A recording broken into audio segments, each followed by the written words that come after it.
friends and welcome back to my YouTube channel. Today is Sunday भन्ने बित्तिकै हामी बाहिर निस्किन्छौँ र I am today at नेपालमा छु and यो एउटा Happyland भन्ने ठाउँ रहेछ हो यहाँको and अब यहाँ चाहिँ अघि आउँदाखेरिको चाहिँ मैले त्यो पुरा भ्लग चाहिँ किन बनाइन भन्दाखेरिको चाहिँ नि प्रब्लम चाहिँ के भयो भन्दाखेरिको चाहिँ यो बिचमा यो आन्दोलन चल्दैछ भनेर भन्यो हो अन्त बन्द छ कि जानु पाउँछ कि पाउँदैन कि पाउँछ कि पाउँदैन हुँदै आएको हो एन्ड अब यहाँ आएपछि चाहिँ बिहान खाजा पनि नखाइ हिँडेको बाटोमा खानु भनेर हो र अब यहीँ खानु पर्यो भनेर चाहिँ हामी अब खान आएको इधर यहाँ आएको खानु र अब भिडियोको भिडियोहरू के हुन्छ हाल्दै जान्छु प्लिज इन्जोय द भिडियो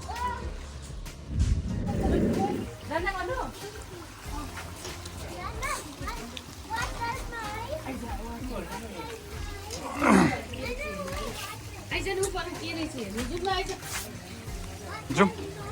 होइन तेन्जिङको जाउँ प्लिज एन्टर ह्याप्पील्यान्ड के चाहिँ गर्नु पाउँछ अरे कोलम्बस र के कोलम्बस र रोटी पिङ चाहिँ यसमा चाहिने रहेछ and here we go at the ह्याप्पील्यान्ड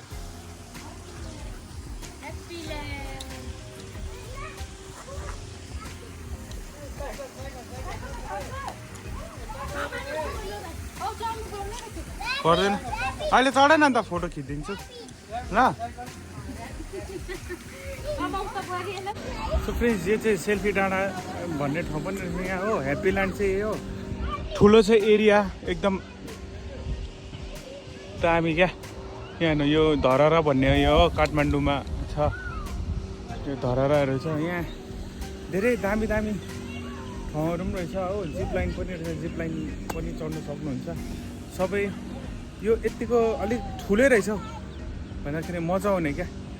अन्त स्लाइडहरू पनि भएको सबै भएको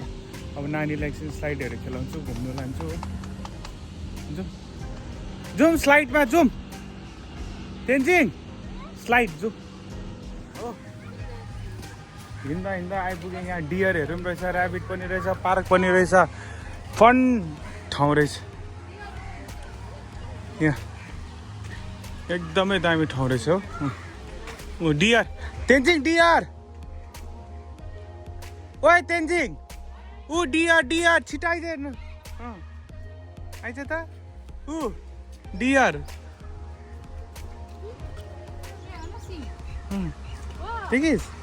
देखिस् डियर नानी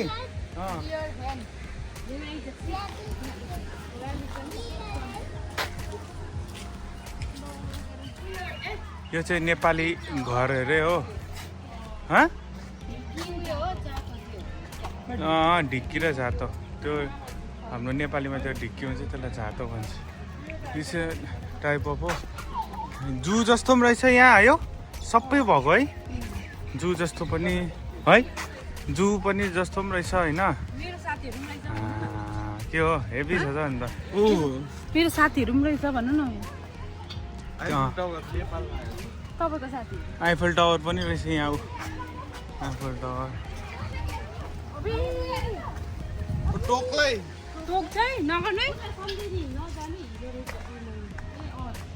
अब यहाँ साथीहरू पनि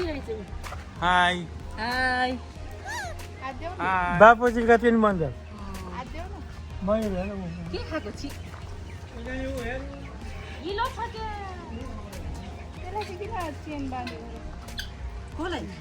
अलिक बदमास होला नि त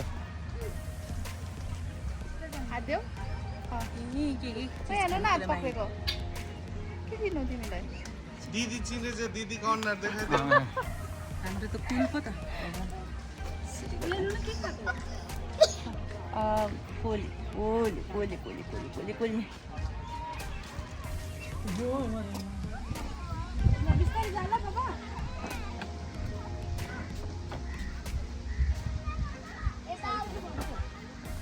हुन्छ म छु यहाँ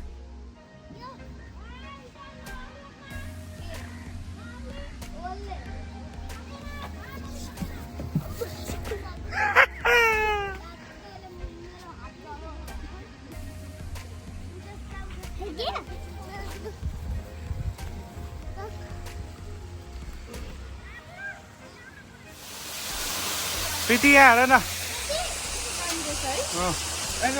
यहाँ आर्टिफिसियल वाटरफल रहेछ नानीले एकपल्ट चढ्दैन अन्त कस्तो हुन्छ जाने बाटो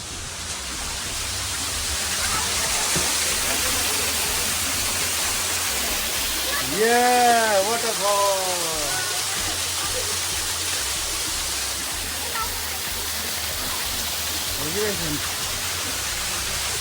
झर्दा चाहिँ लड्ने डर हुँदैन चिप्लो रहेछ ढुङ्गा चाहिँ चिप्लो रहेछ यहाँ वाह यस निक्ल्यो हामी फ्रेन्ड्स यो झर्ना चाहिँ एकदमै दामी रहेछ अब हामी लास्ट कोलम्बस खेल्ने रोटी निकाल्ने र घर जाने जाउँ कोलम्बसमा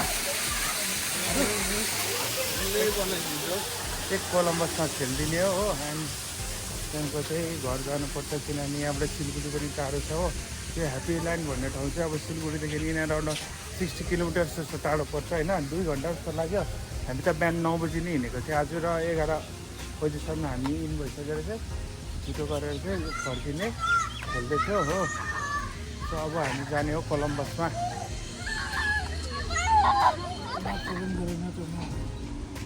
के रे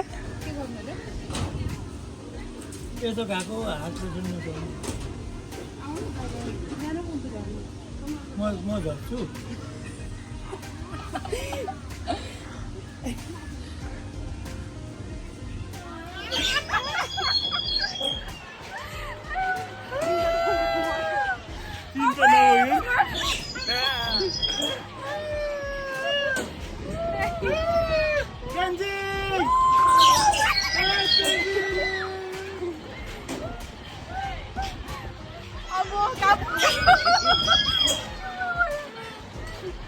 No expression.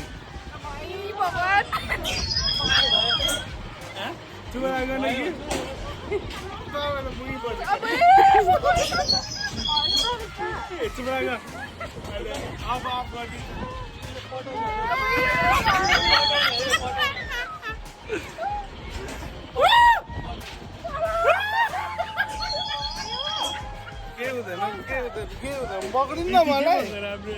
यो ब्याग चाहिँ पक्रिदिएको भए हुन्थ्यो ब्याग चाहिँ पक्रिदिनु म भयो केही हुँदैन कि केही हुँदैन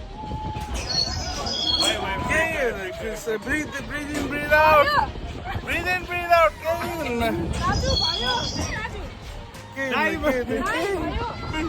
केही हुँदैन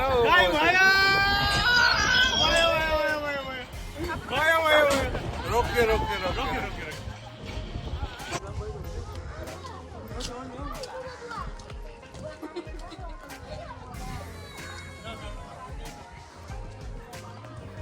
आज चाहिँ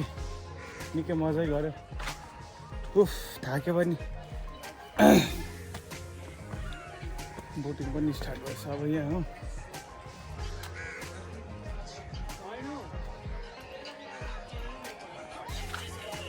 यता पोखरी हुन्छ कि बोटिङ गर्ने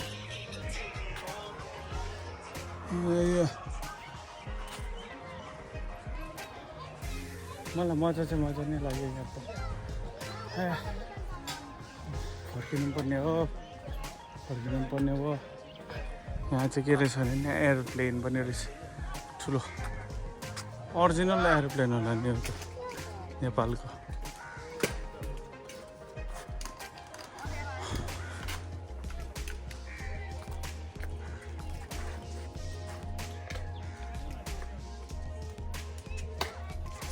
हावा छैन होला त्यसमा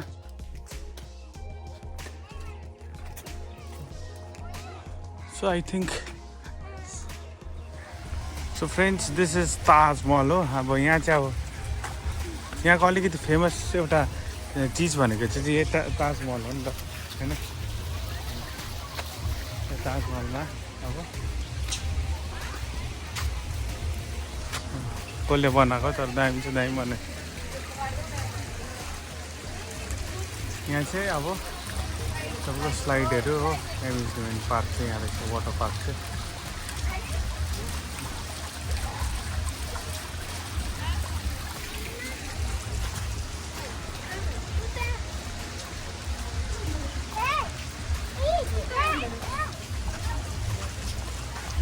हेलो दिक्षेन सबै नै घुमिसक्यो हो it's time to go back to Siliguri अब ह्याप्पील्यान्डको एन्ड चाहिँ यहीँ भयो ठाउँ मजाको रहेछ प्लिज डु भिजिट सिलिगुडीबाट अराउन्ड 2 घन्टाको बाटो 59 किलोमिटर्स होइन यो बिर्ता मोडपट्टि गुड ठाउँ राम्रो मजा आयो ल भाइ आऊ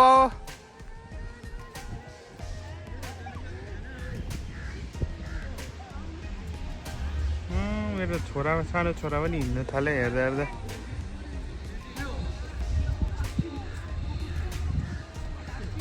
आउनु यहाँ म जान्छु पछाडि तेन्जिङ के भयो भन्दै त तेन्जिङ के भयो दिस इज नेपालको बाटो प्रब्लम चाहिँ के भयो तेन्जिङ भन्न तँलाई कसले के गर्यो भन्दै तेन्जिङ सबैजना भनिदियो कस्तो लाग्यो प्रीति एकदम दामी लाग्यो राम्रो राम्रो अल्छी लाग्यो है लगेन अन्त एकदम मजा आयो भयो यहाँबाट चाहिँ रिसायो है यहाँबाट कति जस्तो लाग्छ हामीलाई अब पुग्न अब 1 घन्टा पनि लाग्दैन यहाँबाट हामीलाई 1 घन्टा पनि लाग्दैन राम्रो रहेछ ठाउँ सबैजना आउनु होला घुम्नुको लागि यहाँ होइन खाना चाहिँ अलिकति त्यो ड्रिमल्यान्डको छेउछाउमा चाहिँ नखाने राम्रो छ रहेछ है ड्रिमल्यान्ड भएर फेरि थुई ह्याप्पील्यान्डको छेउछाउमा चाहिँ खाना राम्रो पाउँदैन रहेछ मैले त दाल र भात खाएँ मन मारेर हो मम्मी त भोको रिसायो बाबालाई चाहिँ मिठो लाग्यो जस्तै थियो हो बाबालाई खाना मिठो लागेको के खाना पुरा सम्झाउँदै थियो दोकानेलाई पनि सम्झाउँदै थियो दोकानेले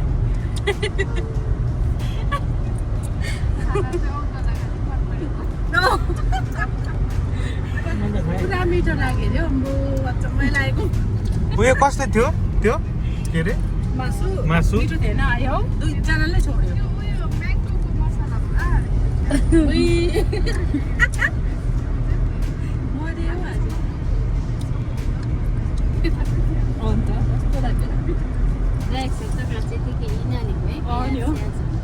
अरे हाफ बोइल राख साग भन्छ त्यस्तोलाई